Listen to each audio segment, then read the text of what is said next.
Hello everyone. I am myself Dr. Rajesh. So I am the educator for the general medicine for the NEET SS. So the NEET SS 2025 exam is approaching the next week. So let me just give you what are the topics that you need to revise in this last week. So this last week is not about learning more. It's about trusting what you already know. And you didn't reach this stage just by luck. You reached here by maintaining your consistency, by sacrificing, and by proper discipline. That is how you are able to reach this particular stage. So, this particular NEET SS exam doesn't test how much you read, it tests how calmly you think under the pressure. That is what the NEET SS exactly tests. So every revision today is a mark which is secured tomorrow. So if you can control your nerves, the exam will fall in place. So now let me tell you what are the important topics. So in the cardiology, the topics that you need to definitely revise just before going to your exam is your heart sounds and as well as the murmurs. And that too, in the murmurs, the dynamic auscultation is very, very important, which you should not miss before going to your exam. And in the heart sounds, mainly you need to know about the second heart sound and as well as the additional heart sounds. And the other very commonly tested area is the JVP. Mainly, you need to know abnormalities of the waves in the JVP and what are their respective causes. You need to definitely know. And the next important is valvular heart diseases. So in the valvular heart diseases, you need to compare the MS with MR and as well as AS with AR. And in the valvular heart diseases, you need to know what is the treatment in these valvular heart diseases and what is the definitive indications for the surgical interventions in valvular heart diseases is what you need to know. Next important is the acute coronary syndrome, that is unstable angina, NSTEMI and as well as STEMI. Mainly in STEMI, ECG localization is very important, and then the treatment perspective. That is, when is that you need to do PCI, which particular patient require PCI, which particular patient require anticoagulant, which particular patient will require thrombolysis. That is what you need to know in the acute coronary syndrome. The next important topic is the heart failure. You need to know mainly the differences between HFrEF and HFpEF, the etiology, and as well as difference in the treatment. And in the HFrEF, you need to know what are all the various drugs which will reduce the mortality, and you need to know all the trials related to HFrEF treatment. Next is the cardiomyopathies. So in the cardiomyopathies, you need to compare dilated cardiomyopathy, restrictive cardiomyopathy, and as well as the hypertrophic obstructive cardiomyopathy. Then followed by that, the pericardial diseases. So if you take the pericardial diseases, like mainly we have the cardiac tamponade, pericardial effusion, and then the constrictive pericarditis, and then acute pericarditis. So in cardiac tamponade, Bextroid is one important area where the questions are often asked. And then followed by that, what are the new treatment strategies that have come up in patients with the cardiac tamponade is what you need to know. And what will be the cardiac catheterization findings in patients with the constrictive pericarditis is one important area where the questions are often asked. And in the arrhythmias, VT, VF, then blocks, and as well as atrial fibrillation, what are the new treatment guidelines is what you need to know. And in the infective endocarditis, the criteria is completely updated. Previously, it was like only 2 major and 5 minor criteria, but now you have 3 major and 7 minor criteria. So you need to update yourself about this Duke's criteria. And then you need to know the organisms. Which procedure is responsible for which organism causing infective endocarditis is what you need to know. Then next important is pulmonary hypertension. In the pulmonary hypertension, mainly you have the 5 WHO groups. So you need to be completely aware of WHO class 1, 2, 3, 4, 5 and what is the respective etiology and what is the treatment that you need to know. So these are the things that you should definitely revise and mainly focus on the image-based ECG, echocardiography, and as well as the JVP wave identification. So this is in the cardiology. Then followed by that, the must revise topics in the respiratory medicine. So mainly the pulmonary function test, you need to know the differentiating factors between obstructive and as well as restrictive lung disease.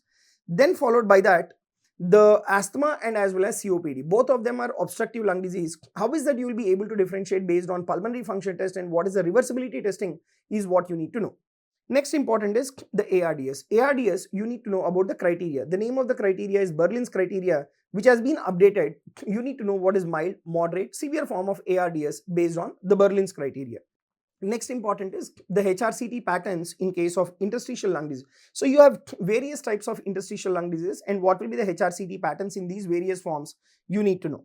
Next is the pleural effusion, the exudative and as well as transudative type of pleural effusion, right? Mainly you need to know about the Light's criteria and what will be the treatment strategies if it is a recurrent pleural effusion based on the etiology is what you need to know. Then in the pulmonary embolism, you need to know about the scoring and as well as the imaging. Both of them are very, very important. So in the imaging, it is not just only chest x-ray, like what will be the CTPH, CT pulmonary angiographic picture, and what will be the ventilation perfusion scan. So all that you need to know about the pulmonary embolism. And next is the obstructive sleep apnea. Mainly you need to assess the severity of obstructive sleep apnea and as well as how do you treat the patient. So in the exam, you need to focus on the spirometry graphs and as well as the HRCT patterns are very, very important in case of respiratory medicine. And in the neurology, that you need to definitely revise is the localization of the stroke and as well as imaging in case of the hemorrhagic stroke and as well as the ischemic stroke. And in the localization, mainly the brainstem stroke syndromes. So midbrain lesion, what will be the features and what are the symptoms? Then pontine lesions, what are the symptoms and what are the various types of the pontine stroke syndromes? And then same way is your medullary stroke syndromes also. So brainstem stroke syndromes is a very, very important area where you need to revise just before going to your exam. Then followed by that, the types of the intracranial hemorrhage. Like we have the subdural hemorrhage, extradural hemorrhage, intraparenchymal hemorrhage, subarachnoid hemorrhage. So all these you need to know the CT picture and as well as the treatment as well. And very often tested area is the types of the epilepsy syndromes and what will be the respective treatment.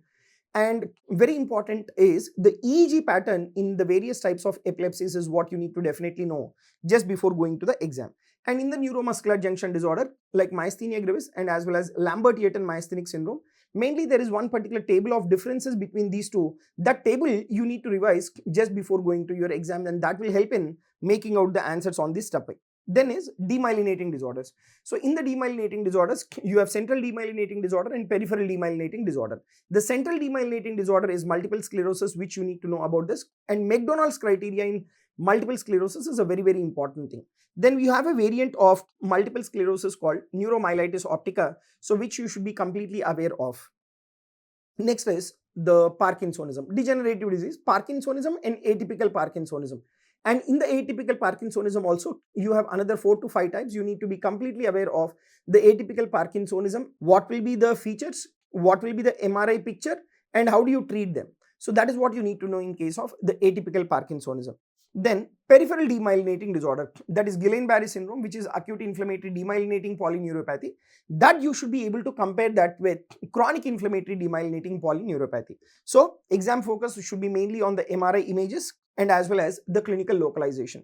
So these are the topics which you should definitely revise just before going to your exam in the neurology. Next comes your endocrinology. This is a very important scoring area. So the topics that you need to revise is the patterns of the thyroid. So thyroid function test patterns, what will happen to T3, what will happen to T4, what will happen to TSH, what will happen to your reverse T3, what is reverse T3. So all these thyroid function test patterns you should be completely thorough with, and along with that, your radioactive iodine uptake studies also is very important in thyroid.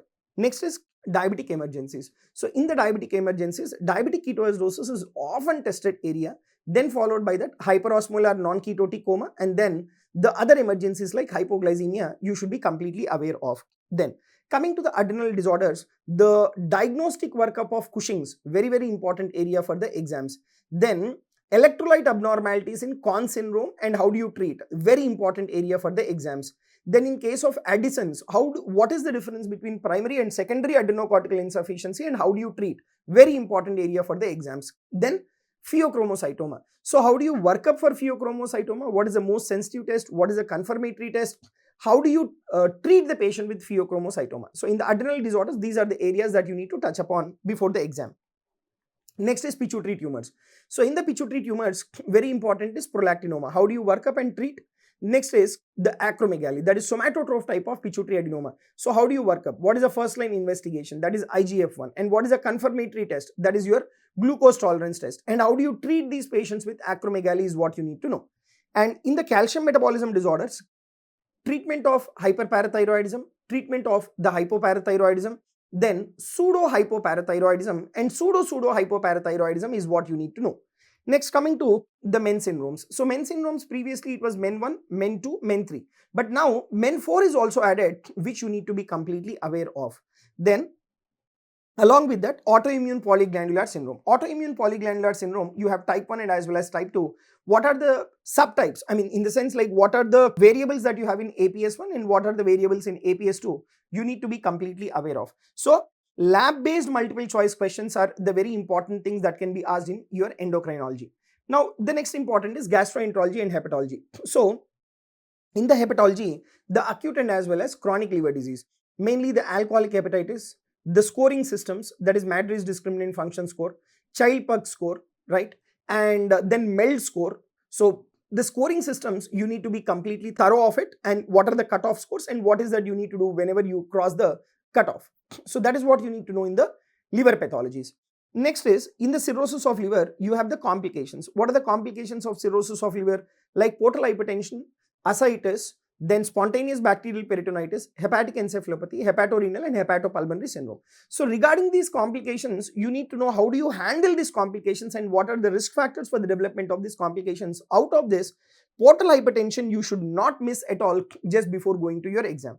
Next is hepatitis serology. Mainly concentrate on hepatitis B and hepatitis C serology. Very, very important area. Acute hepatitis B, chronic hepatitis B, right? Needle prick, not immunized. What will be the serology? Immunized, what is the next thing that you need to do? So hepatitis serology, very important. Next is gastrointestinal bleeding. Pancreatitis, you need to know about the score. And another very important area is the differences between irritable bowel syndrome and as well as the inflammatory bowel disease. And in the inflammatory bowel disease, mainly you need to know the difference between ulcerative colitis and as well as the Crohn's disease. So these are the areas which you should must revise just before going to the exam. And exam focus mainly give you on the serology of the hepatitis B and hepatitis C, and then imaging is another important area. And in the nephrology, what is that you need to revise? So you need to know the electrolyte abnormalities in renal failure. In acute and chronic renal failure, the electrolyte abnormalities will be the common. And what will be that? How do you handle that electrolyte abnormalities? And in the CKD, mainly you need to know the renal replacement therapy. That is your hemodialysis, peritoneal dialysis and kidney transplantation. So you need to be thorough about the renal transplantation or kidney transplantation in patients with CKD. Next is the ABG, that is arterial blood gas analysis. Definite questions.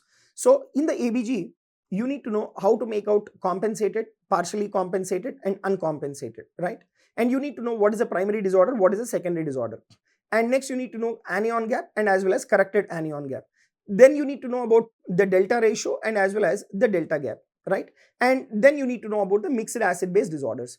And in the electrolyte disorders, the mainly tested areas will be sodium, potassium and as well as calcium. So these three electrolytes you need to be completely thorough with.